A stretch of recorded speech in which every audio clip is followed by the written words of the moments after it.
Hey, it's David Figler, and if you've been over to my house, you know I'm fascinated with Las Vegas history. So if you're anything like me, save Thursday, June 13th through Saturday, June 15th to head to the South Point Casino for the world's largest casino chip and memorabilia show. In fact, it's being touted as the greatest single-location collection of iconic artifacts and mementos, bringing casino history and memories to life. So go to www.ccgtcc.com for more information, and we'll see you at the South Point.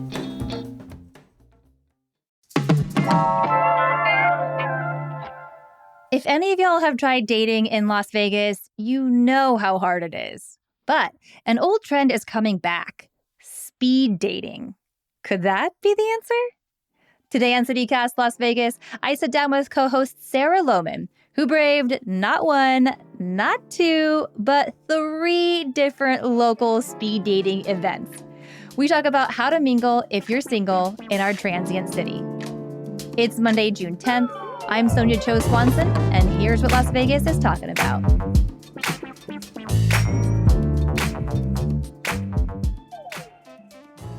Okay, Sarah, everyone says that dating sucks everywhere, every city, all my friends, right?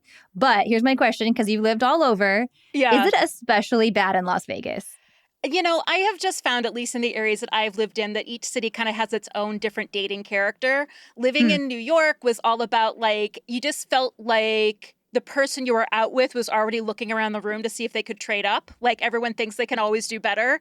In Cleveland, it was very much like a profile would read, I'm divorced, I have a car, I have a dog, I have a house, I want to get married again, I need a mother to my children. And it's like, whoa, that was Ohio. And now in Las Vegas, I think its unique problem is when you open a dating app on any given day, it's full of visitors. There are tourists. So true. Some that are just like, I'm here for one night. And I'm like, I am busy. And, you know, some people are honest that they're just passing through the city. And some people are asking for tour guides. Like, there's a strange entitlement to our time. Yes, we pride ourselves on hospitality. But you know what? Also not my job. There are people who get paid for this. So I think that sorting through all of that to actually find the locals is the toughest part about, like, let's say dating via the apps in Las Vegas.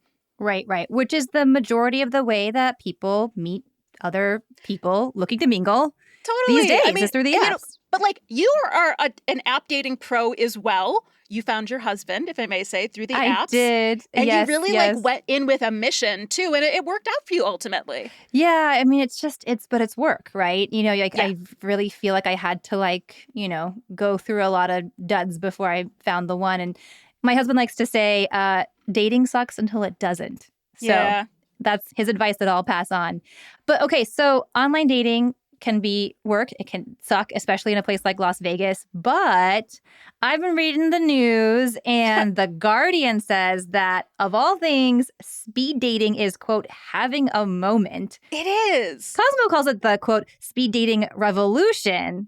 Does this track with what you're seeing in Las Vegas? I mean, definitely. I mean, I think what first sort of turned me on to something was happening locally is that F the Bar, which is a, you know, well-known bar in Ferguson's, was hosting a speed dating event. And I was like, that's interesting. Are we, especially post-pandemic, like craving more face-to-face interaction? And then it was like the barest amount of digging. I found 6 different events at 6 different venues from 6 different companies that were all speed dating events of like different ilk. So only went to half of those, in part because there were 3 on the same night. But like all of the events that we're going to talk about today are also repeating. So if any of these like spark anybody's interest, you can go. So definitely there seems to be an explosion of face-to-face dating. So something has happened with our tolerance of the apps. I don't know if it's gotten particularly bad or if things just go in cycles. I wonder. So I was kind of looking into this, and apparently like Match Group, which owns Hinge and Tinder, and also Bumble, have seen their stock value tumble by like 80% in the last few years since 2021. So I do wonder if there's that like post-pandemic fatigue of onlineness, maybe? And you know what? I know especially for men, but for women, it does happen on Bumble. There is a lot of bots and frauds out there, too. And so there's a lot of frustration with that. And there's one thing that you can guarantee, at least in the year of our Lord 2024, at an in-person dating event, is that you know when you're talking to a robot or not. Well, that's for now, Sarah. Wait until 2027.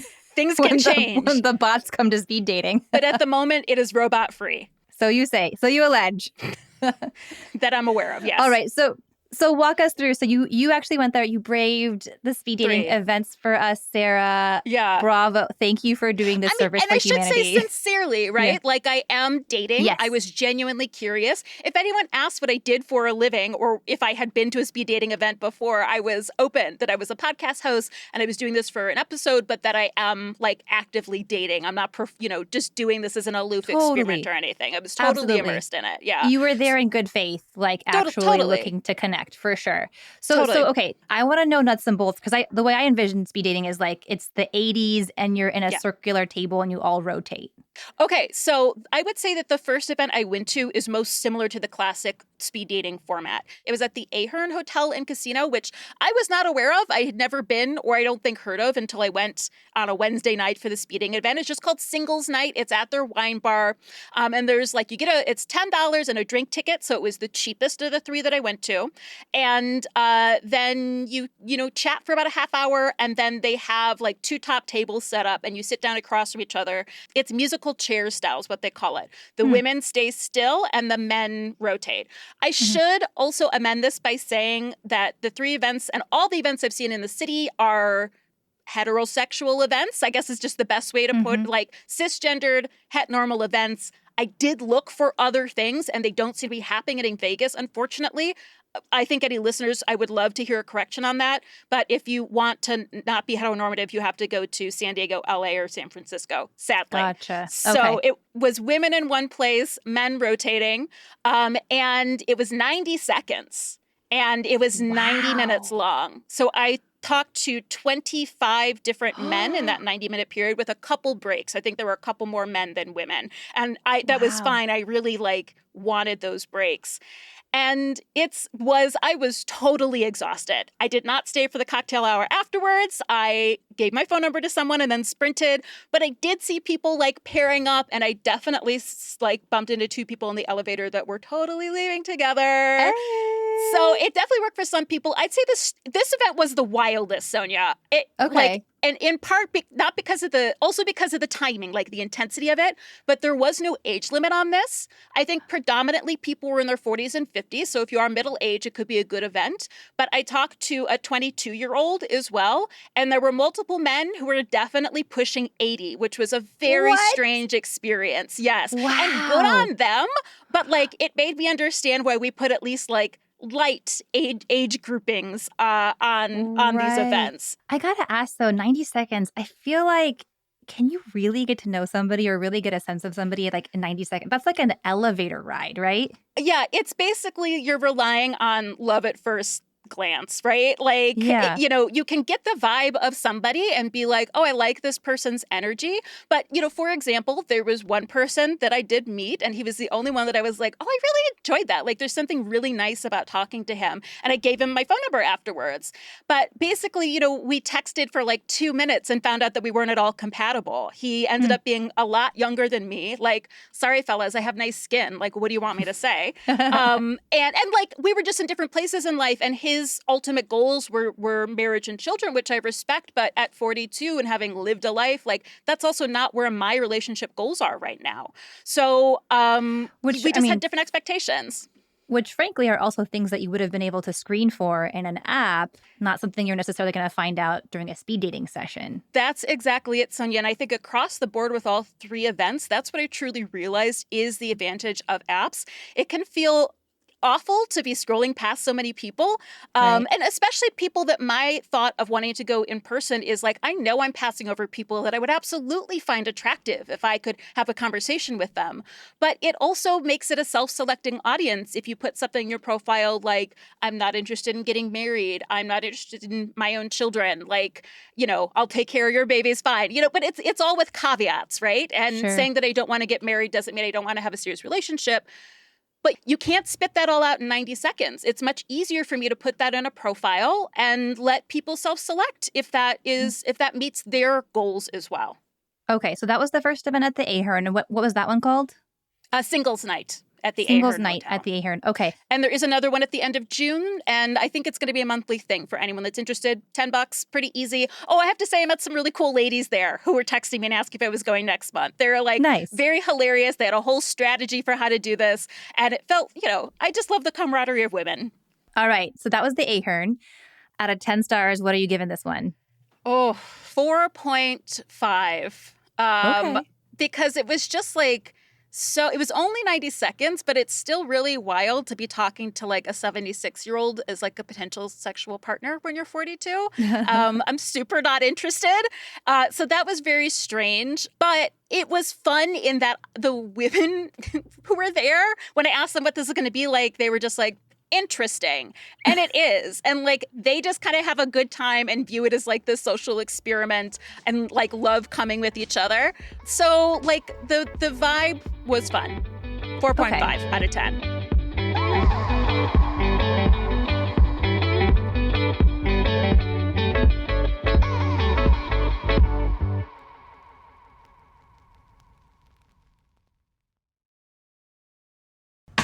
Hey, it's David Figler, and if you know me, you know I am fascinated with Las Vegas history and have quite the collection of Vegas cool and kitsch. In fact, I have enough matchbooks alone to fill an empty casino pool. So if you're anything like me, save June 13th through the 15th to head to the South Point Casino for the world's largest casino chip and memorabilia show. It's an annual event put on by the nonprofit Casino Collectibles Association. In fact, it's being touted as the greatest single location collection of iconic artifacts and mementos, bringing casino history and memories to life. Things like ashtrays and dice, even squizzle sticks, just about anything a casino could put its name on. It's a unique opportunity to examine, buy, sell, trade, or authenticate casino collectibles. There'll be free gaming history seminars and a rare casino chip auction. Admission, it's only $10 on the first day, $5 the next day, and free on the final Saturday. Also, if you're a first responder, active military, or casino employee, you get in free with ID. So go to www.ccgtcc.com for more info, and we'll see you at the South Point.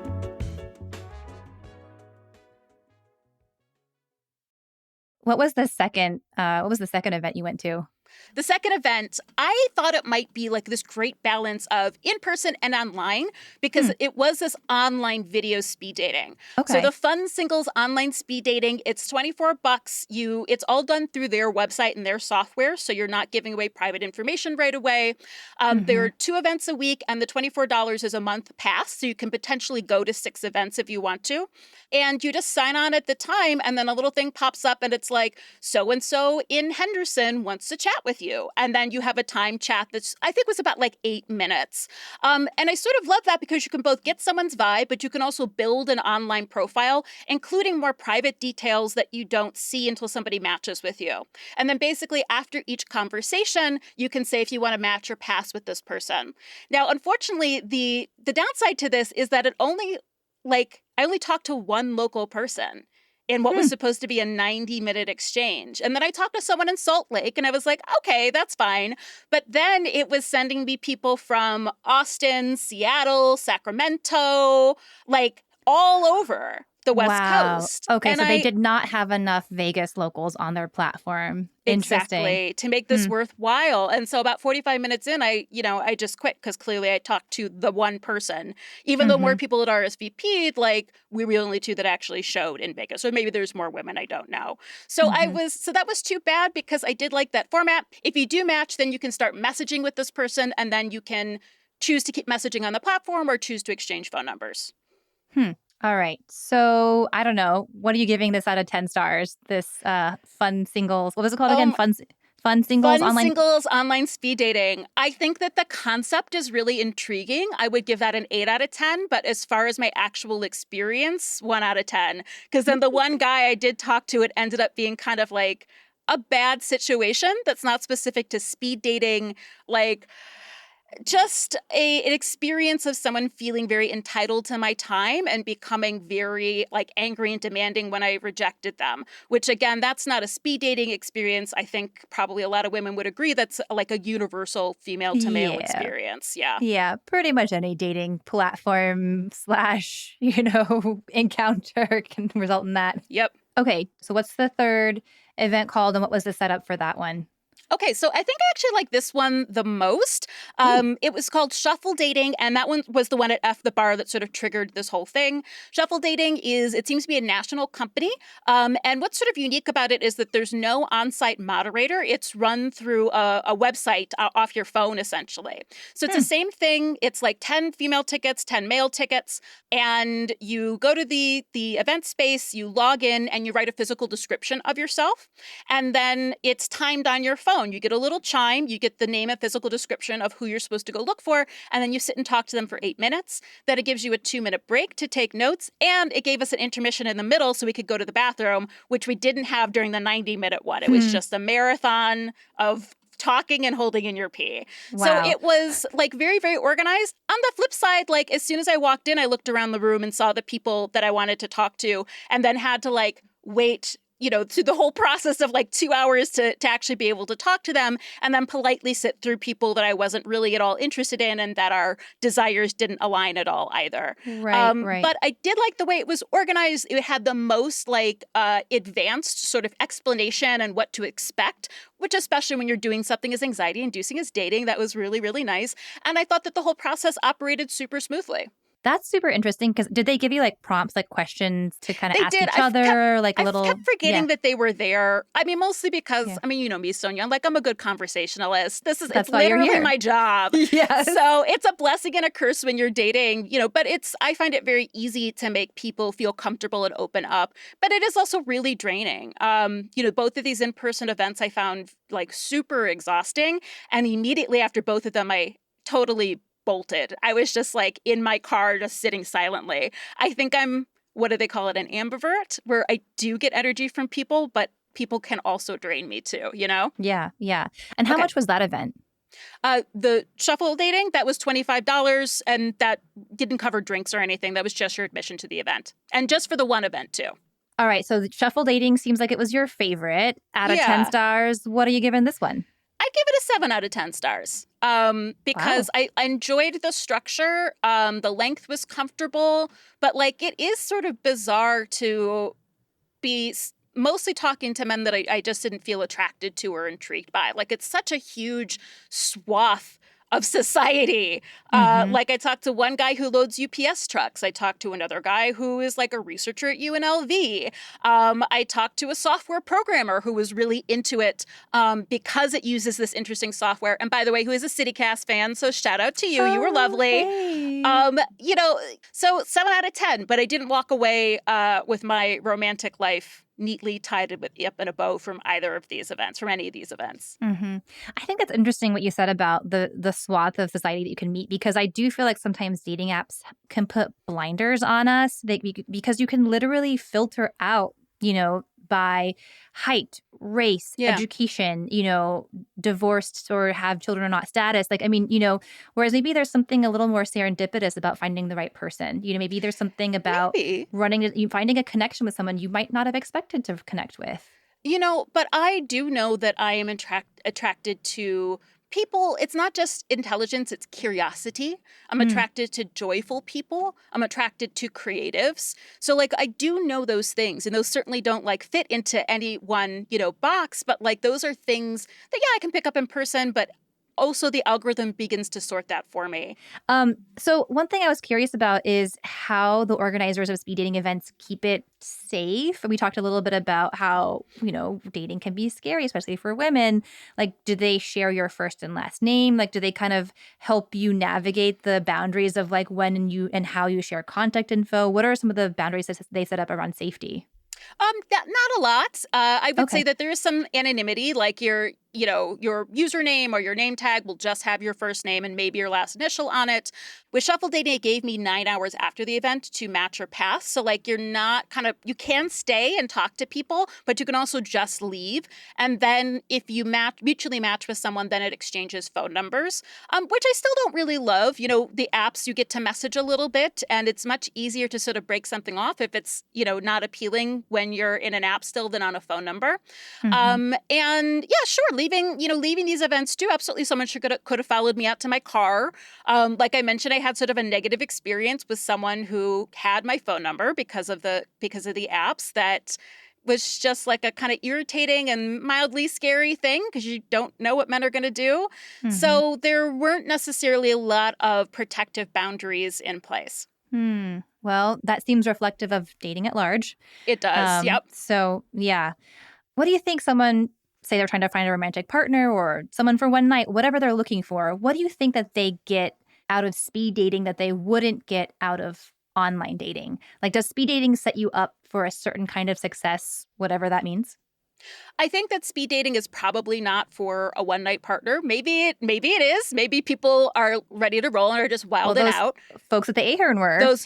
They were going to have a great night. Good for them. Yes. But other people were just cuddling up to talk more, and I think that that's probably the majority. I think that there are we're lucky to live in an era where there can be a lot of relationship styles, but I think it's much more geared towards someone looking for some kind of long-term relationship. And some people were very honest of like, I want marriage and my own kids, like, in our 8 minutes or whatever. And I appreciated that.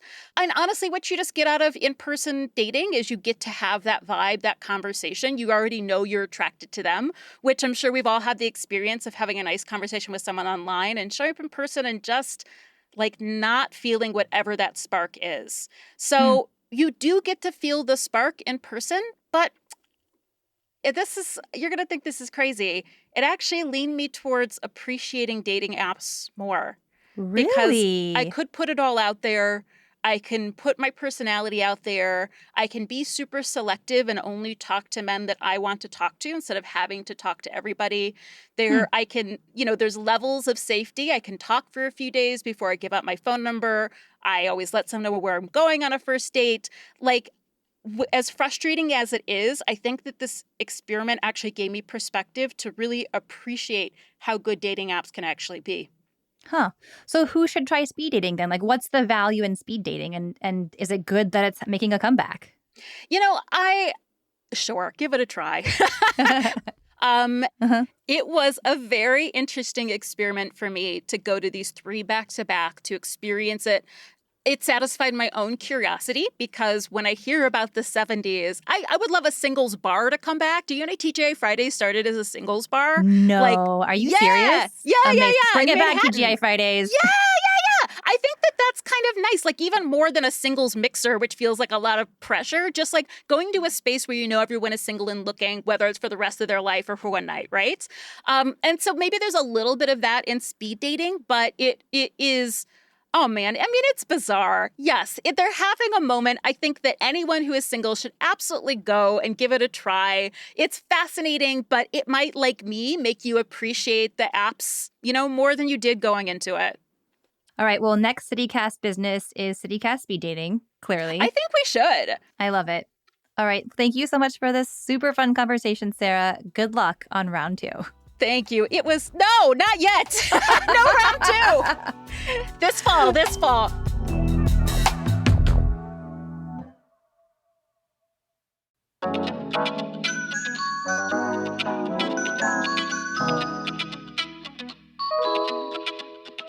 And that's all for today here on CityCast Las Vegas. If you enjoyed the show, hey, go tell a friend. Share this episode with them. Send it to 3 friends. Then rate the show, leave us a review, and subscribe to our morning newsletter. We'll be back tomorrow morning with more news from around the city. Take care.